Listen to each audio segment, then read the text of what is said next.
Hey folks, welcome back to the shop. The work continues on the little 67. I'm getting close to getting this chassis into a roller. So finishing work up on the differential is where I'm at now, and I'll show you the process, what it takes to go through one and do some pretty neat work. So without further ado, here we go.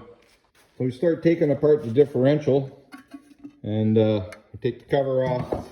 And this is what you're faced with. So you take the 2 bolts off here, 2 bolts off here, and out comes the pumpkin. This is a posi track. You can tell posi differential when you see these springs.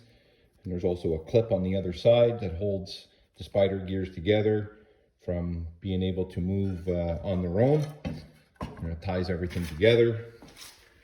So once you take that out, then you can move on, and you can take out the pinion nut here, and the pinion, this is the pinion here.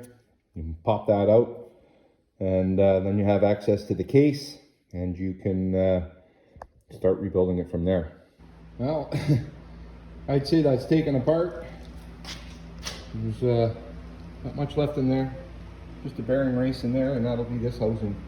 And well, actually there's some bearings in the end here. Those are nothing to get out. What I'm doing here is we're going to shorten up this rear end by that much. Here to here. Then this piece here is going to weld on this. So if you look, this is a C-clip type end on a differential. You see the bearings in here. So what would happen if you broke an axle? The axle would actually come out the tube because there's nothing to hold it. Well, this style here, the bearing goes in here, and then there's a retainer that goes on here and just locks that bearing in there just enough so that if you break an axle, it doesn't come out. It'll stay in place, which I'm surprised that they never addressed that issue way back. You know, for safety reasons. So anyways, that's what we need to do here. This differential is I believe a 59 inch between, yeah, it's 59 inches between the backing plates here. We need the 54 inch. The truck came normally with a 57 inch, so it's going to give us an 1.5 inches extra, and so we can run a little bit wider tire. All right, there we go. Other end off, this end off. So now what I'll do is I've made a jig, and what it consists of is these pucks or discs, whatever you want to call them. They fit inside these ends, end caps, or whatever you want to call them. Fit in there, and then I have a piece of precision ground shafting. So what I end up doing is I take the cap off of here, and it's a good idea to mark these left and right. I've got a stamp in there. It says R. And where it is, it's right there, I believe, right there, R. This one has an L right there. Anyways, you take your shim, and those two I mark. So this is right side, and then I take the puck. And the reason why I put tape around the puck is any little bit of a thousandths or a half a thou off, that's going to show up in the rod here. Same with here. I'll put a little bit of tape on that shaft as I put it in, and then we'll know that we're dead on and we shouldn't get any movement, because that thing's got to be on the money. There's no ifs and buts about it. Last thing you want is a wobble in your differential. That'll go right through your vehicle. It'll drive you crazy, and probably never figure out where it's coming from, but that's where they come from when you don't do stuff like that. So that's part of the setup. So here we are with the setup here. with the end caps. And you can see in this that they're off just a little bit. You know, I always read that even from the factory, you know, that this differential, it doesn't look like it's ever been touched, but you know, you can tell it's off a little bit, and this is how it's set up inside. So, you know, when your axle shafts come into the pumpkin here, and the splines go into the spider gears, you know, this is straight and that's all straight. There would be no wobble in here. You know, even this one here, if you look real close, you know, it's off. Even spin it, don't matter, it's off. You know, I trued them up in the lathe, so you know that's off a little bit. I probably could pull it back this way here to put a little bit of heat here. I probably could do that quite easily. I took the rod out and starting to put this back together. I got the pinion back in. I'm just taking off the carrier caps. I'm going to take out the pucks that I made to hold that rod in straight, and we'll drop the carrier in with new bearings and stuff. So here's the carrier, new bearings. There's the they call it the cup and the cone, brand new. It's always nice to have. New bearings went into the pinion as well. Here's the other cone for the other side. So yeah, I'll drop that into place, and we'll begin to tighten that back up.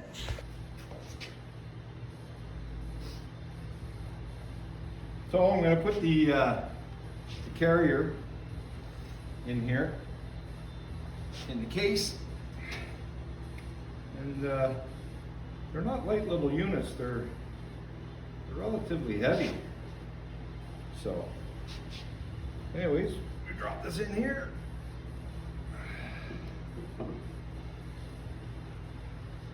There we go. Now, with any luck, I'll be able to slide my other shim the other side without too much fanfare. Hopefully, tap that down nice and easy. Ah, look at that.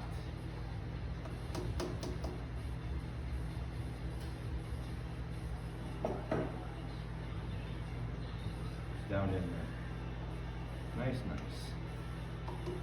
Yeah. How about that? So anyways, we put the caps back on. So we give a little bit of preload on the bearings to be able to take the dial indicator after and set that up nice. Snug those caps up good. There is a torque sequence for those, but when you're doing this, you don't need to really torque it. You just, when they're snug so that they'll hold, and you can move your dial indicator into play. So on my initial setup, it was 4 thousandths, too less. I only had 3 thousandths clearance. I need 6 to 10 thousandths, so I put this in the lathe, and I've machined 4 thousandths off it. It'll give me 7 thousandths clearance, and that should put me in the ballpark. I don't want it tight, and I don't want it too loose, and I figure 7 thousandths is about right. But and I don't want to use the small shims. I'd rather have a solid shim in here. So you know, that's the thing about having a lathe. You can modify. I'd rather have one solid shim than a shim pack, because a shim pack can compress a little bit, as where this, you know, that's fine for the other side, but for the side where you set it, your depth with the shim, I'd rather have one full shim. And yeah, this should do.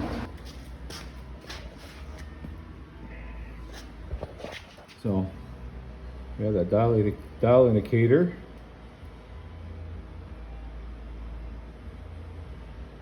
Set that little bugger to near 0.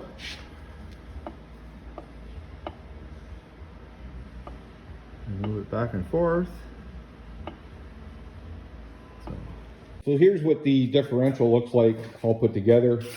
I restored all the brake components on it, putting disc brakes on this, which would be a real nice thing to have. So yeah, I just cleaned up everything. I gave the calipers a shot of header paint. So that paint should never ever come off, because I don't think the brakes will ever get up to 14 or 1500 degrees. The tube's all done. It's all painted nice. I got the perches because this differential here was out of a leaf spring type vehicle, and this is in a trailing arm.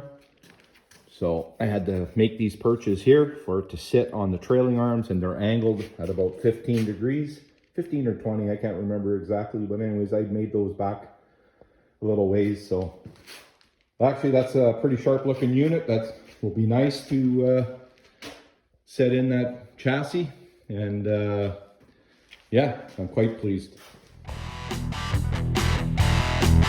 Well, I hope you enjoyed this episode of the Little 67 build. Tune in next time as we forge ahead to the completion of this project.